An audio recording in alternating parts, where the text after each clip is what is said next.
ਕੇਂਦਰ ਸਰਕਾਰ ਵੱਲੋਂ ਪਾਸ ਕੀਤੇ ਗਏ ਕਾਲੇ ਕਾਨੂੰਨ ਰੱਦ ਕਰਵਾਉਣ ਲਈ ਦਿੱਲੀ ਦੀਆਂ ਸਰਹੱਦਾਂ ਤੇ ਕਿਸਾਨਾਂ ਦਾ ਸੰਘਰਸ਼ ਅੱਜ ਵੀ ਜਾਰੀ ਹੈ। ਦਿੱਲੀ ਧਰਨੇ ਤੇ ਬੈਠੇ ਕਿਸਾਨਾਂ ਦੇ ਖੇਤਾਂ ਦੀ ਦੇਖਭਾਲ ਲੋਕਾਂ ਵੱਲੋਂ ਕੀਤੀ ਜਾ ਰਹੀ ਹੈ। ਕਿਸਾਨਾਂ ਦੇ ਖੇਤਾਂ ਦਾ ਹੋਰ ਲੋਕਾਂ ਵੱਲੋਂ ਖੇਤੀ ਕਰਕੇ ਧਿਆਨ ਰੱਖਿਆ ਜਾ ਰਿਹਾ ਹੈ।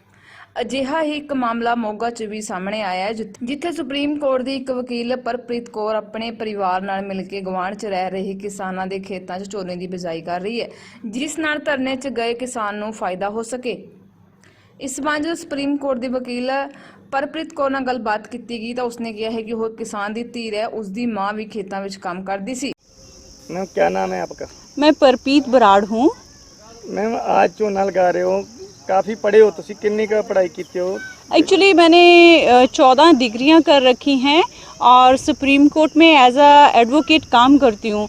तो हुआ क्या था कि आपको जानकारी होगी कि केंद्र की सरकार ने 3 काले बिल ऐसे पास करे हैं, जिनके चक्कर में हमारे किसान भाई बहुत बॉर्डर पे जाके इसका विद्रोह कर रहे हैं और वो वहाँ पे बैठे होने के कारण यहाँ पे लेबर की कमी है, यहाँ पे धान वान नहीं लग रहा है। तो हम मेरे जैसे लोग, मुझे जब मैंने देखा कि मेरे पड़ोस में साथ में इनको 3 दिन से लेबर नहीं मिल रही, इनके परिवार के सदस्य वहाँ बैठे हुए हैं, तो मुझे लगा कि मैं किसान की बेटी हूँ, मैं उस माँ की बेटी हूँ जिसने खुद खेतों में ट्रैक्टर चलाया और मैं इस किसानी के बहुत करीबी ढंग से जुड़ी हुई हूँ। और मेरा मानना है कि ये वो समय है जबकि केंद्र की सरकार, गूंगी बहरी सरकार किसानों की आवाज़ नहीं सुन रही। उनको ये महसूस हो रहा है कि किसान लोग कम हो गए हैं या चले गए हैं, लेकिन मैं उनको ये बताना चाह रही हूँ एक किसान की बेटी होने के नाते कि किसान कम नहीं हुए हैं, उनकी मजबूरी थी, उन गेहूँ काटना उनकी मजबूरी थी, धान लगाना उनकी मजबूरी है। और वहाँ पे बॉर्डर पे बैठे हुए जो किसान भाई हैं, मैं उनको ये बोलना चाहती हूँ कि भाइयों, जब कभी फौजी लोगों का ट्रक पास से गुजरता था, बचपन से लेकर अभी तक मेरा ये हाथ उठता था उनके लिए कि ये वो लोग हैं जो बॉर्डर पे अपने सीने पे गोली खाते हैं। अभी आपके लिए ये मेरे दोनों हाथ उठ रहे हैं और मैं आपको कहती हूँ कि आप इस गूंगी बहरी सरकार के लिए वहाँ पे संघर्ष करें और मेरे जैसे जो लोग जो एसी में बैठ सकते हैं वो आपकी खेत संभालेंगे, आपकी खेती को संभालेंगे। और दूसरा, मैं केंद्र की सरकार को एक मैसेज देना चाहती हूँ, मैं उनको बोलना चाहती हूँ कि ये चिंगारी वहाँ से छिड़ी है, वहाँ से छिड़ी है जहाँ पे गुरु गोबिंद सिंह जी की फौज ने, उनके बच्चों ने जंगल में रहकर बिना खाए पिए पत्थरों पे सोकर मुगलों के साथ लोहा लिया था। ये लोग पीछे नहीं हटने वाले। आप इस गलत फहमी में मत रहिए कि ये लोग वापस आ जाएंगे। अगर आपका रवैया ये है कि आपने ये बिल वापस नहीं लेना, किसान भाइयों का और एक बेटी और ऐसे बहुत सी बेटियां और बच्चों का ये आपसे मैसेज है कि हम लोग भी पीछे हटने वाले नहीं है, चाहे हमारे सर कट जाएं। मैम आज ट्रैक्टर भी चलाया आपने, कद्दू भी किया, तो काफ़ी गर्मी भी काफ़ी थी, थोड़ा गर्मी नहीं महसूस हुई? एक्चुअली ये हमारे आप भी किसान हैं, जानते होंगे, हमारे शरीर इस तरह से बने हुए हैं, हमें गर्मी सर्दी का कुछ ज़्यादा फ़र्क महसूस नहीं होता है, क्योंकि कोई भी किसान 14 से 16 घंटे अपने खेत में रहता है। कि किसान की खेत तो उसकी माँ होती है, तो हम लोगों को यहाँ पे मिट्टी में चल के मिट्टी के साथ नहीं रहे तो हम लोग बीमार पड़ जाएंगे।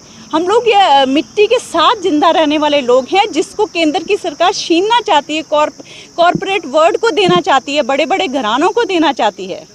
मैम जिस तरह पिछले बार गेहूं का सीजन पे भी देखा गया कि किसान परिवार से महिलाओं खेत पे गया पानी पुनी, इस बार भी जो चुने के सीजन है महिलाओं किस तरह आगे आ रहा है काम करने के लिए?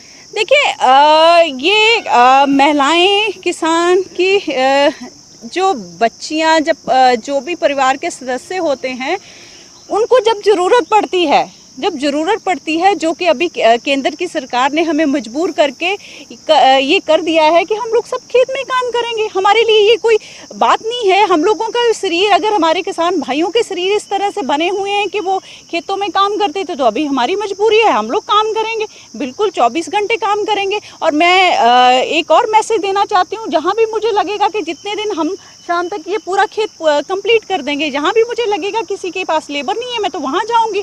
और मैं दूसरी आज की नई जनरेशन को ये मैसेज देना चाहती हूँ कि अगर हम सोए रहे, अगर हमने इस समय केंद्र की सरकार के अगेंस्ट ये संघर्ष जारी नहीं रखा, तो आने वाली पीढ़ियाँ हमें प्रश्न करेंगी कि आप सोए क्यों रहे थे, क्योंकि ये बिल क्या है? किसानों को मजदूर बनाना, ब्लैक मार्केटिंग को बढ़ावा देना, कॉरपोरेट वर्ड्स को खुलेआम ये छुट्टी देना कि आप जिस तरह से, जिस प्राइस से आप खरीदना चाहते हो किसान की फसल खरीदो और जिस प्राइस से बेचना चाहते हो आप बेचो।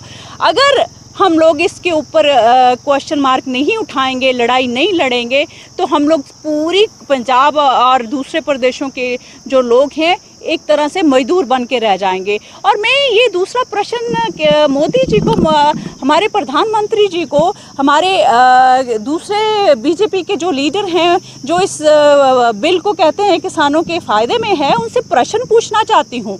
आप कहते हैं कि किसान पढ़ा लिखा नहीं है, मेरे जैसा आदमी पढ़ा लिखा नहीं है। मोदी जी के पास तो ठीक सी डिग्री है। मोदी जी की डिग्री के ऊपर प्रश्न तो अभी उठना ही चाहिए, बिल्कुल उठना चाहिए। उनको समझ नहीं आ रहा। पूरे हिंदुस्तान में हमारे पास 2 मॉडल मौजूद हैं।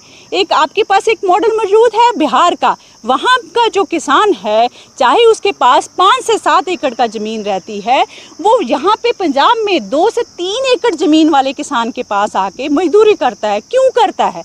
क्योंकि उसकी सालाना आय 44,000 समथिंग है और पंजाब के किसान की आय 1,27,000 समथिंग है। तो यही कारण है आपके पास प्रधानमंत्री जी ऑलरेडी एक मॉडल है। आपके पास ये मॉडल है कि बिहार को देख लीजिए। अगर आपको नहीं समझ आता, आपकी डिग्री असली है, हम किसान लोग अनपढ़ हैं, तो आप इसका कंपैरिजन करके देख लीजिए कि हम लोग क्यों धरना पे बैठे हुए हैं।